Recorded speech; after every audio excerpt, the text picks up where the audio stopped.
नमस्कार, मैं हूं विनीत और यूपी दर्पण लाइव में आपका स्वागत है। अगले 25 मिनटों में हम दिखाएंगे उत्तर प्रदेश के वो समाचार जो आपको प्रभावित करते हैं। काशी में पीएम मोदी का भव्य स्वागत, बाबा विश्वनाथ के दर्शन और मां गंगा को किया नमन। गंगा एक्सप्रेसवे उद्घाटन में सीएम योगी का किसानों को धन्यवाद। आईपीएस अजय पाल शर्मा को राहत, हटाने पर कोर्ट ने लगाई रोक। बिना हेलमेट बाइक चलाना पड़ेगा भारी।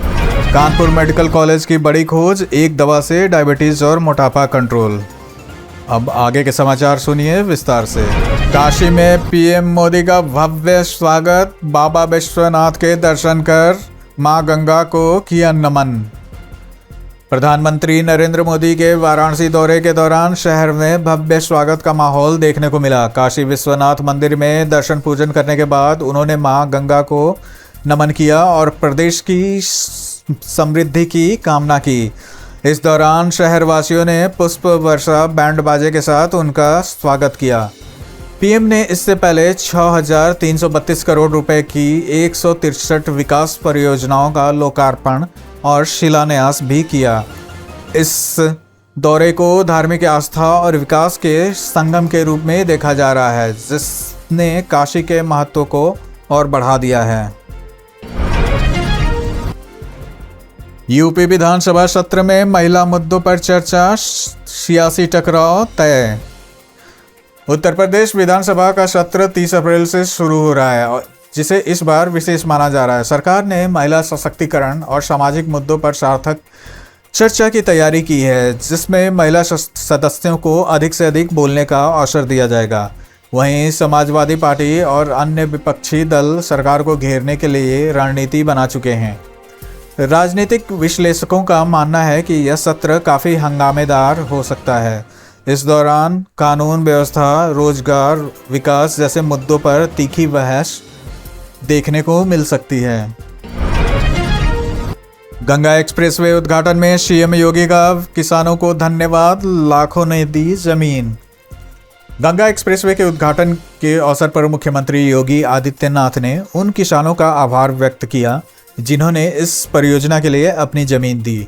उन्होंने कहा कि 1 लाख से अधिक किसानों के सहयोग से यह महत्वाकांक्षी परियोजना साकार हो सकी है। मेरठ से प्रयागराज तक फैला यह 594 किलोमीटर लंबा एक्सप्रेसवे 12 जिलों को जोड़ता है और प्रदेश के विकास की नई धुरी बनने जा रहा है। सरकार का मानना है कि इससे परिवहन, व्यापार और निवेश को नई गति मिलेगी और प्रदेश की अर्थव्यवस्था को मजबूती मिलेगी। हरदोई से पीएम मोदी का सियासी शंखनाद, सपा और कांग्रेस पर तीखा हमला। प्रधानमंत्री नरेंद्र मोदी ने हरदोई में गंगा एक्सप्रेसवे के उद्घाटन के दौरान विपक्ष पर तीखा हमला बोलते हुए चुनावी माहौल को गर्म कर दिया।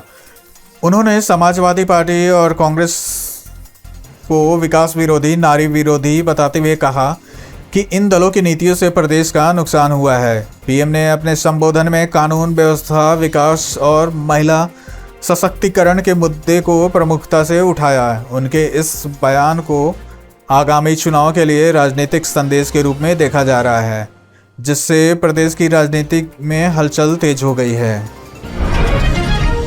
एक्सप्रेसवे को लेकर अखिलेश का पलटवार, बोले विकास की नींव हमने रखी। प्रधानमंत्री नरेंद्र मोदी के बयान पर प्रतिक्रिया देते हुए समाजवादी पार्टी के प्रमुख अखिलेश यादव ने पलटवार किया है। उन्होंने कहा कि उत्तर प्रदेश में एक्सप्रेसवे विकास की नींव समाजवादी पार्टी ने रखी थी और वर्तमान सरकार उसी को आगे बढ़ा रही है। अखिलेश ने दावा किया कि अगर किसी ने प्रदेश में आधुनिक सड़क नेटवर्क की शुरुआत की है तो वो समाजवादी पार्टी है। उनके इस बयान के बाद सियासी बयानबाजी और तेज हो गई है और दोनों पक्षों के बीच आरोप प्रत्यारोप का दौर जारी है। आईपीएस अजय पाल शर्मा को राहत, मतदान तक हटाने पर कोर्ट ने लगाई रोक। पश्चिम बंगाल चुनाव ड्यूटी पर तैनात यूपी कैडर के आईपीएस अधिकारी अजय पाल शर्मा को कोलकाता हाई कोर्ट ने बड़ी राहत दी है। अदालत ने स्पष्ट किया है कि मतदान प्रक्रिया पूरी होने तक किसी भी अधिकारी के खिलाफ हटाने का आदेश जारी नहीं किया जाएगा। यह मामला उस याचिका से जुड़ा था जिसमें उन्हें चुनाव ड्यूटी से हटाने की मांग की गई थी। कोर्ट के इस फैसले के बाद प्रशासनिक स्थिरता बनी रहेगी और चुनावी प्रक्रिया पर असर नहीं पड़ेगा। इस निर्णय को निष्पक्ष चुनाव सुनिश्चित करने के लिहाज से महत्वपूर्ण माना जा रहा है। विक्रमादित्य घड़ी क्या है? काशी में पीएम ने जाना इसका रहस्य।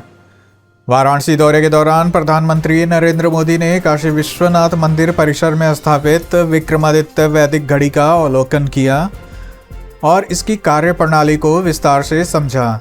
यह अनोखी घड़ी केवल समय ही नहीं बताती बल्कि सूर्योदय, शुभ मुहूर्त, ग्रहों की स्थिति और पंचांग की सटीक जानकारी भी प्रदान करती है। उज्जैन की महाकाल नगरी से शुरू हुई यह पहल अब देश के प्रमुख धार्मिक स्थलों तक पहुंच रही है।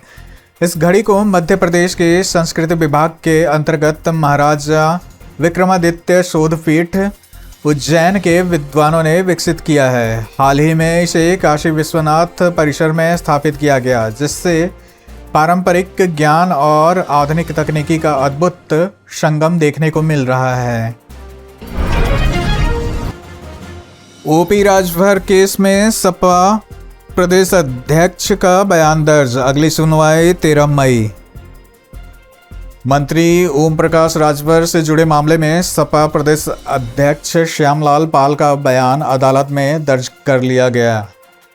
अदालत ने बयान दर्ज करने के बाद अगली सुनवाई की तारीख 13 मई की तय की है और संबंधित गवाहों को पेश करने के निर्देश दिए हैं। यह मामला लंबे समय से राजनीतिक और कानूनी चर्चा का विषय बना हुआ है। कोर्ट में चल रही इस प्रक्रिया पर सभी पक्षों की नज़र बनी हुई है। आगामी सुनवाई में मामले से जुड़े महत्वपूर्ण पहलुओं पर और स्पष्टता आने की उम्मीद जताई जा रही है। महुआ मोइत्रा के खिलाफ तहरीर, आईपीएस अधिकारी की छवि खराब करने का आरोप। हाथरस में टीएमसी सांसद महुआ मोइत्रा के खिलाफ शिकायत दर्ज कराई गई, जिसमें उन पर यूपी के आईपीएस अधिकारी अजय पाल शर्मा की छवि खराब करने का आरोप लगाया गया है। शिकायतकर्ता का कहना है कि सोशल मीडिया पर किए गए एक पोस्ट में अधिकारी का नाम एक आपत्तिजनक वीडियो से जोड़ा गया। हालांकि पूर्व जांच में यह स्पष्ट हो चुका था कि यह वीडियो में दिख रहा व्यक्ति कोई और था। इस मामले ने सोशल मीडिया की जिम्मेदारी और राजनीतिक बयानबाजी को लेकर एक नई बहस छेड़ दी है। भारत न्यूजीलैंड एफटीए से कानपुर कारोबार को बढ़ावा, 500 करोड़ तक पहुंचेगा निर्यात। भारत और न्यूजीलैंड के बीच प्रस्तावित फ्री ट्रेड एग्रीमेंट का सीधा लाभ कानपुर के उद्योगों को मिलने की उम्मीद है। विशेषज्ञों का मानना है कि इस समझौते से शहर का निर्यात कारोबार सालाना 500 करोड़ रुपए तक पहुंच सकता है। खासतौर पर लेदर, गारमेंट्स, केमिकल और कृषि उत्पादों के निर्यात में तेजी आने की संभावना है। इससे स्थानीय उद्योगों को नया बाजार मिलेगा और उत्पादन बढ़ेगा। इस पहल को कानपुर के औद्योगिक विकास और रोजगार सृजन के लिए महत्वपूर्ण माना जा रहा है। यूपी विश्वविद्यालयों में बड़ा बदलाव, डिजिटल मूल्यांकन और ऑनलाइन प्रश्न पत्र लागू। उत्तर प्रदेश के विश्वविद्यालयों में परीक्षा प्रणाली को आधुनिक बनाने के लिए बड़े बदलाव किए जा रहे हैं। राज्यपाल सचिवालय ने प्रश्न पत्रों को ऑनलाइन भेजने और डिजिटल मूल्यांकन और परीक्षा केंद्रों पर सीसीटीवी व बायोमेट्रिक उपस्थिति लागू करने के प्रस्ताव को मंजूरी दे दी है। इस मॉडल को पहले AKTU में सफलतापूर्वक लागू किया जा चुका है। अधिकारियों का कहना है इससे परीक्षा प्रक्रिया में पारदर्शिता बढ़ेगी और नकल जैसी समस्याओं पर रोक लगेगी। यह कदम उच्च शिक्षा प्रणाली को मजबूत करने की दिशा में महत्वपूर्ण माना जा रहा है। गंगा एक्सप्रेसवे पर टोल दरें जारी, कार से ट्रक तक सभी के लिए तय हुआ किराया। गंगा एक्सप्रेसवे पर यात्रा करने वाले वाहनों के लिए टोल दरों की घोषणा कर दी गई है। जारी दरों के अनुसार 2 और 3 पहिया वाहनों तथा ट्रैक्टर के लिए 1.28 रुपये प्रति किलोमीटर शुल्क निर्धारित किया गया है, जबकि कार, जीप और हल्के मोटर वाहनों के लिए 2.55 रुपये प्रति किलोमीटर देना होगा। भारी वाहनों के लिए अलग दरें तय की गई हैं। अधिकारियों का कहना है कि इन दरों को इस तरह संतुलित रखा गया है कि आम लोगों पर अतिरिक्त बोझ ना पड़े और परियोजना की लागत भी वसूल हो सके। आगरा में 17 सड़कों के नाम बदले, अब वीर योद्धाओं के नाम से जानी जाएंगी सड़कें। आगरा में प्रशासन ने ऐतिहासिक निर्णय लेते हुए शहर की 17 सड़कों के नाम बदल दिए हैं। अब ये सड़कें अंग्रेजों और मुगल काल से जुड़े नामों की जगह भारतीय वीर योद्धाओं, महापुरुषों और सेना के जवानों के नाम पर जानी जाएगी। औलिया रोड का नाम छत्रपति शिवाजी मार्ग और टक्कर रोड का नाम शस्त्र मार्ग रखा गया है। अधिकारियों का कहना है कि इस निर्णय का उद्देश्य भारतीय इतिहास और वीरता को सम्मान देना है। इस बदलाव के बाद शहर में नई पहचान और सांस्कृतिक गौरव की भावना देखने में मिल रही है। बुलंदशहर में पुलिस पर फायरिंग, हाफ एनकाउंटर में 2 इनामी हत्या आरोपी गिरफ्तार। बुलंदशहर शहर में 13 हत्याकांड के आरोपियों की तलाश में पुलिस टीम पर फायरिंग की घटना सामने आई है। जवाबी कार्रवाई में पुलिस ने हाफ एनकाउंटर करते हुए 2 इनामी हत्या आरोपियों को गिरफ्तार कर लिया है। दोनों आरोपियों पर 50-50 हजार रुपए का इनाम घोषित था। मुठभेड़ के दौरान 2 आरोपियों को गोली लगी, जिसके बाद उन्हें इलाज के लिए अस्पताल में भर्ती कराया गया है। पुलिस ने मौके से हथियार भी बरामद किए हैं। इस कार्रवाई को अपराध पर सख्ती के रूप में देखा जा रहा है। रिश्वत लेते दरोगा गिरफ्तार, विजिलेंस टीम ने चाय की दुकान से उठाया। बहराइच में विजिलेंस टीम ने बड़ी कार्रवाई करते हुए एक पुलिस चौकी प्रभारी को रिश्वत लेते रंगे हाथ गिरफ्तार कर लिया। आरोपी दारोगा सुरेश चंद्र गिरी को एक चाय की दुकान पर घूस लेते हुए पकड़ा गया, जिसके बाद टीम ने तुरंत कार्रवाई करते हुए उसे हिरासत में ले लिया। इस घटना के बाद पुलिस विभाग में हड़कंप मच गया है। अधिकारियों का कहना है कि भ्रष्टाचार के खिलाफ सख्त अभियान चलाया जा रहा है और दोषियों के खिलाफ कड़ी कार्रवाई की जाएगी। यह कदम प्रशासन की सख्ती को दर्शाता है। कानपुर में गैस पाइपलाइन लीक से आग, दमकल देर से पहुंचने पर उठे सवाल।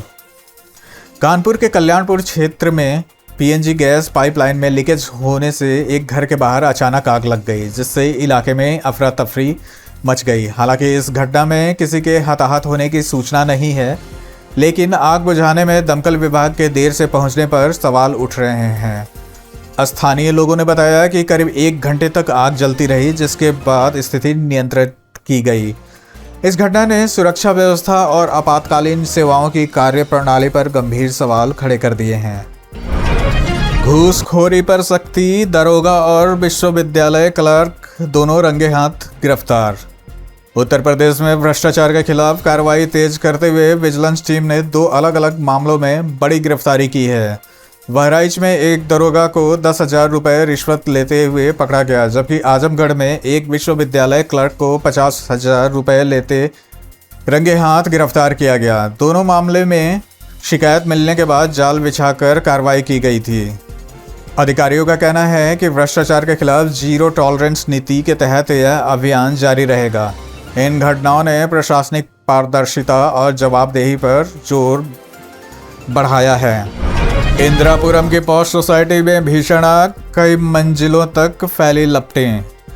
गाजियाबाद के इंदिरापुरम स्थित गौर ग्रीन एवेन्यू सोसाइटी में भीषण आग लगने से अफरा तफरी मच गई। आग 9वीं से 13वीं मंजिल तक फैल गई, जिससे कई फ्लैट इसके चपेट में आ गए। मौके पर दमकल की कई गाड़ियां पहुंची, लेकिन आग पर काबू पाने में काफ़ी मशक्कत करनी पड़ी। हालांकि अभी तक किसी के हताहत होने की पुष्टि नहीं हुई है। अधिकारियों का कहना है कि आग लगने के कारणों की जांच की जा रही है। इस घटना ने हाई राइज इमारतों की सुरक्षा व्यवस्था पर गंभीर सवाल खड़े कर दिए हैं। बिना हेलमेट बाइक चलाना पड़ेगा भारी, अब लाइसेंस भी होगा निलंबित। उत्तर प्रदेश में ट्रैफिक नियमों को सख्ती से लागू करने के लिए बड़ा कदम उठाया गया है। अब बिना हेलमेट बाइक चलाने वालों पर केवल जुर्माना ही नहीं, बल्कि उनका ड्राइविंग लाइसेंस भी निलंबित या रद्द किया जा सकता है। परिवहन विभाग ने बार बार नियम तोड़ने वालों के खिलाफ यह कार्रवाई शुरू कर दी है। अधिकारियों का कहना है कि सड़क दुर्घटनाओं को कम करने और लोगों की सुरक्षा सुनिश्चित करने के लिए यह फैसला लिया गया है। इस नियम से वाहन चालकों में सतर्कता बढ़ने की उम्मीद है। नोएडा मजदूर प्रदर्शन मामला एनएचआरसी पहुंचा, अवैध हिरासत के आरोपों से बढ़ा विवाद। नोएडा में मजदूरों के प्रदर्शन से जुड़ा मामला अब राष्ट्रीय मानवाधिकार आयोग और बाल अधिकार आयोग तक पहुंच गया है। आरोप है कि पुलिस ने प्रदर्शन के दौरान नाबालिगों सहित कई लोगों को अवैध हिरासत में रखा। इस संबंध में शिकायत दर्ज कराई गई है, जिसके बाद मामले की जांच शुरू हो सकती है। अधिकारियों का कहना है कि कानून व्यवस्था बनाए रखने के लिए कार्रवाई की गई थी। इस घटना ने पुलिस की कार्यप्रणाली और मानवाधिकारों के मुद्दे पर नई बहस छेड़ दी है। एक ही दवा से डायबिटीज और मोटापा नियंत्रण, कानपुर मेडिकल कॉलेज की बड़ी सफलता। भारत में तेजी से बढ़ रहे डायबिटीज और मोटापे के मामलों के बीच कानपुर के गणेश शंकर विद्यार्थी मेमोरियल GSVM मेडिकल कॉलेज से एक बड़ी और उम्मीद जगाने वाली खबर सामने आई है। यहाँ वैज्ञानिकों ने सेमाग्लुटाइड नामक दवा का सफल परीक्षण किया है, जो एक साथ ब्लड शुगर को नियंत्रित करने और वजन घटाने में प्रभावी पाई गई है। इस दवा का परीक्षण देश के 17 केंद्रों में हुआ, जिनमें कानपुर प्रमुख केंद्र रहा। करीब 303 मरीजों पर किए गए ट्रायल में बेहद सकारात्मक परिणाम सामने आए हैं, जहां मरीजों के वजन में औसतन 15 से 20% तक की कमी दर्ज की गई। इसके साथ ही ब्लड शुगर स्तर में उल्लेखनीय सुधार देखा गया, जिससे इंसुलिन और अन्य दवाओं पर निर्भरता भी कम हो गई। विशेषज्ञों का मानना है कि यह दवा भविष्य में डायबिटीज और मोटापे के संयुक्त उपचार में गेम चेंजर साबित हो सकती है। यूपी के बिजली उपभोक्ताओं को राहत, मई में बिल 1.52% तक होगा कम। उत्तर प्रदेश के बिजली उपभोक्ताओं के लिए राहत की खबर सामने आई है। पावर कॉरपोरेशन द्वारा जारी की गई नई दरों के अनुसार मई महीने में बिजली करीब 1.52% तक कम आएगा। यह कमी ईंधन अधिभार शुल्क की गणना में ऋणात्मक दर आने के कारण संभव हो पाई है। अधिकारियों का कहना है कि इस निर्णय से लाखों उपभोक्ताओं को सीधा लाभ मिलेगा और बढ़ती गर्मी के बीच आर्थिक राहत भी मिलेगी। यह कदम उपभोक्ता हितों को ध्यान में रखते हुए लिया गया है। इससे बिजली व्यवस्था में संतुलन बनाए रखने में मदद मिलेगी। अस्पताल निरीक्षण में भड़की कमिश्नर दुर्गा शक्ति नागपाल, CMS को लगाई फटकार।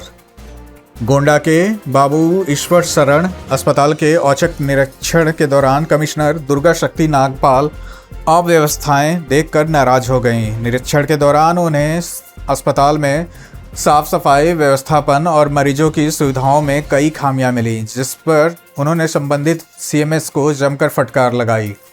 उन्होंने स्पष्ट निर्देश दिए कि अस्पताल में सुधार के लिए तुरंत कदम उठाए जाएं और मरीजों को बेहतर सुविधाएं उपलब्ध कराई जाएं। इस कार्रवाई को प्रशासन की सख्ती और जवाबदेही सुनिश्चित करने के प्रयास के रूप में देखा जा सकता है। ताजमहल की मीनार पर चढ़कर वीडियो बनाने से बवाल, ASI ने की सख्त कार्रवाई।